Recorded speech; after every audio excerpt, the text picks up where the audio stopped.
Welcome, everyone, to Read the Lines Celebrity Insider interview for the week of the AIG Women's Open, also the week of the Wyndham Championship. But it's the ninth and final major of the year for the men and women over there in Scotland. We are at legendary Muirfield Links, so I had to bring in a superstar celebrity insider, none other than Anna Larraneta, who is the tour director of the Let Access Series, which, if you're not familiar with that, it is the primer tour or the feeder tour for the Let Tour, the Ladies European Tour, very similar to our Epson Tour over here for the LPGA.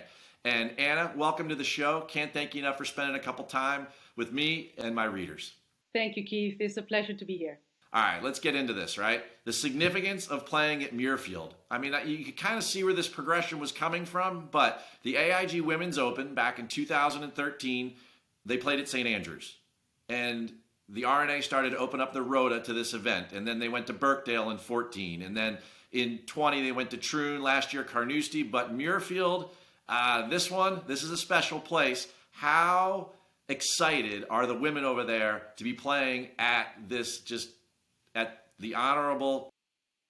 Well, I mean, I've been following some of the players on Instagram, see what they're posting, and they are so excited. I mean, if you look at the history of the club, they opened up, membership for women in 2019. So 3 years later, they're hosting a major event, which is, things are moving fast, and they're excited to play in such an amazing golf course. I look at the people that have won the Open Championship there, and the list goes back: Phil, Ernie, Jack, Tom Watson, Nick Faldo twice. I really believe that there's going to be a little bit of added pressure this week, that maybe one of the bigger names is going to come to the forefront that will challenge for the championship. Do you feel like that would be the case, or do you feel like somebody could kind of live up to those expectations? Because the golf course is so great, does it require a great player in order to secure this championship? I think so. I think, they're all very nervous, obviously, even the top players. And also the significance of this week to win this tournament with all that it's carrying. It's tough for everyone. But I'm going to go for Minjee Lee. I think she is an amazing ball striker. And she's played, and she used to play on links golf courses. And I think this is a very, very tough test for all of them. Depending on the wind, let's see how strong the winds are. But it is a tough course. Now, I heard a story that you played with Minjee just a week ago in the Pro-Am at the Women's Scottish Open. So obviously, you like the way that she's playing. I love the way that she's playing. I mean, I had the honor to play with her last week during the Pro-Am, and I got to see, her ball striking, her irons into the greens is just amazing, and her calmness and how she is, studying the course. I mean, she is a 2 major champion winner, so I think she can handle the nerves. But I think she can make it. I'm her biggest fan now. She's definitely the level of player that I'm thinking it's going to take in order to win here. Because when you look at the layout of the golf course, you've got these 11 really challenging par fours. They're all fairly lengthy. Let's start to talk a little bit about the golf course and the skills that you think would need to contend in order to, possibly win come Sunday. Is length the key factor for you, or is it approach skill around the green? How would you break it down, knowing these ladies and having seen many of them develop through your tour? Well, this golf course, obviously, it's the wind, okay, and how strong the wind is. So it's trusting how far to the left or to the right can you aim. So you might have to aim to the middle of the rough or to huge bunkers, and then trust that the wind's going to take that. So is the trust, is the quality of your game, obviously, and that's why I think Minjee is a really good contestant, because she has an incredible ball flight, and the control she's got on her irons it's incredible. So is the trusting and knowing the course also a little bit. Well, the golf course itself, I mean, it had, I went and counted, right? So it has 147 bunkers, 77 fairway bunkers, and 70 greenside bunkers. Sand play has got to come into the skill set needed to contend. There's no doubt about that in my mind. And I wonder if you believe the same thing. You know, is it a Lydia Ko? Is it a Megan Kang? Someone that's really good out of the sand? That's someone that's really good around the green? Or can it be a Minjee Lee, who's just such an incredible ball striker that's going to take home the title? Well, Keith, at this level, they're all great bunker players, all of them. So it's the strategy they use, the trust they have, they're going to get in their, mental approach and the strategic, whatever they're thinking where they need to put the ball in play, they will want to stay out of the bunkers. And it's just the one that keeps it in the fairway and puts it in the green. So it's any of them can win, really. Can we compare this golf course at all? I know Muirfield is a legendary track, but can we compare what happened last week at Dundonald and the results there and who played well? And can we project ahead who might play well this week at Muirfield? They're very different courses, both of them. They're not similar at all. They're both links courses. Dundonald is quite a flat course with slopey greens, but they did not play with a lot of wind, just a little bit. So it made it easier to play like any links course, like any other golf course in the world. If you play without wind, it makes it easier.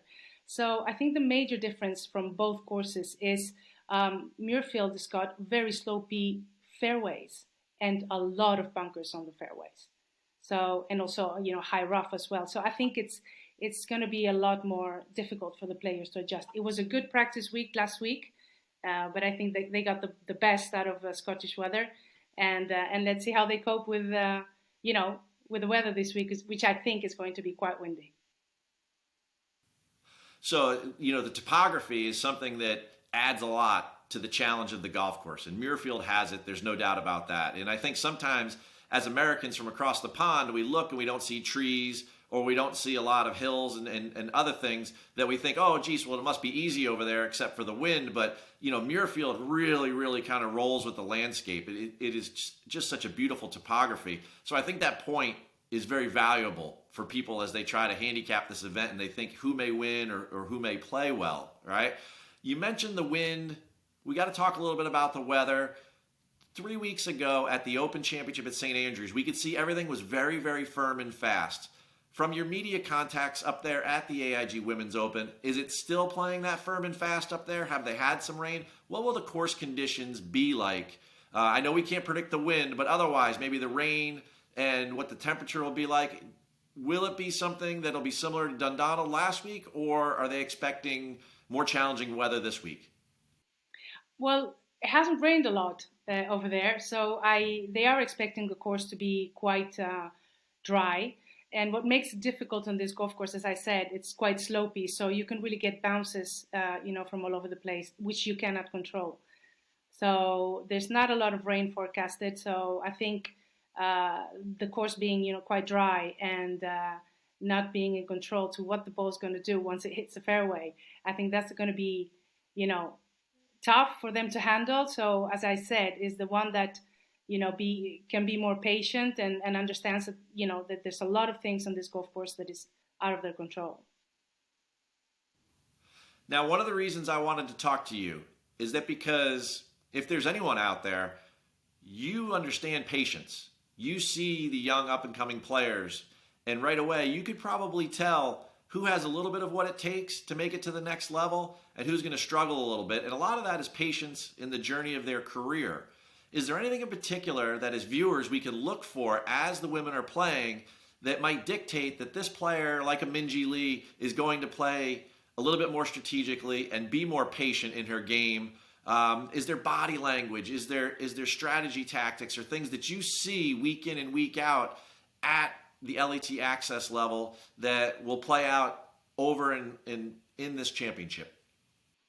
Well, I've got one player from the Access that is playing this week. That she played in back in 2020 with us, which is Tia Koivisto. She's a Finnish player, playing really well. Won her first tournament this year on the LET.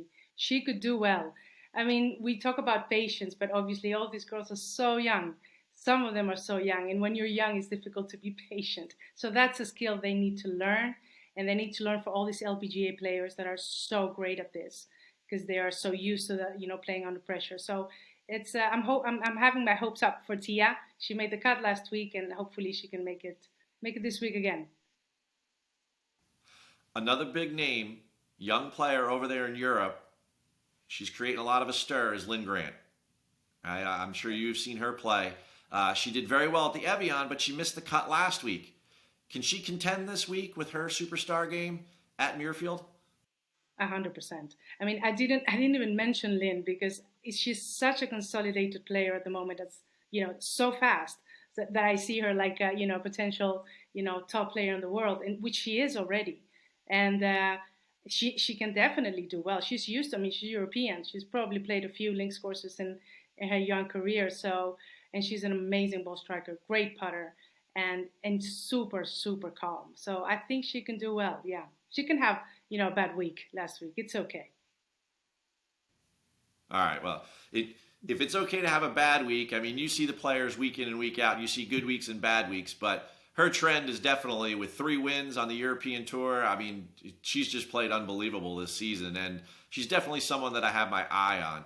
Now, when you start to look a little bit further down the board, and we're not talking about the Lexis or the Brooks or the Minji Lees of the world, is there somebody in the middle that kind of catches your eye as someone that we should pay attention to this week at Muirfield that, maybe you were at the Scottish Open last week and you saw them play and you said, wow, this person's hitting it really, really well. She could do something special next week. Well, I think Carmen Alonso. Okay, she's Spanish. I'm Spanish too, but it's not because of that. She's been playing for a while on the LET, but never really had this break. And I think she's got a new caddy, and she's been working well with this caddy. And I think she's getting that maturity and that confidence. She could do well. She hits it really far. Great ball striker. So I just think she could do well. So Carmen Alonso, look for her. All right. How about if we'll go with the Spanish theme for a second? How about Carlota Saganda? She hits it far. She puts it great. She was awesome at the Evian, but she missed the cut last week. Maybe like Lynn Grant, it's not a big deal. She plays really well in the Women's Open. Saganda is somebody who catches my attention. Does she catch yours? 100%. 100%. So Carlota, I hope it's windy because she plays well with the wind. She hits it very low. She has the ability to hit many different types of shots. And she can hit that driver really low, irons off the tee. She's a long hitter. Obviously, she will not need the driver all the time. And she loves playing in Scotland. So I know her well. She's from my club. So I know her since she was 4 years old. So she is obviously one to watch, of course. One last quick question for you. I've always been curious about this, and since you spend all your time over there watching the developmental tour and the ladies European tour, why is it that the Asian players play so well on link style courses where they mainly grow up on parkland style courses like we do over here in America? And it doesn't seem like the American players make the transition as well, but the Asian players do. And I look at like the Jutanagarn sisters have always played well in the Opens, or something like just look at last week. The top of the leaderboard was Japanese and South Korean. I mean, and I know they're all wonderful, wonderful players, but they all seem to pop when it comes to the Open Championship. And I find that very interesting. Do you have any reason why?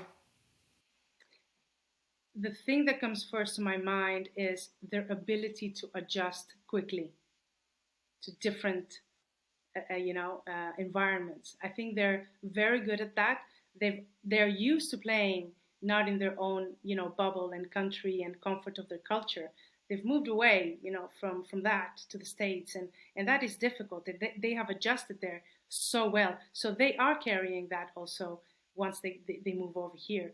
I'm not saying that the American players and the LPGA players are worse than them, but it's more difficult maybe for them to adjust. This is what I think. You know what?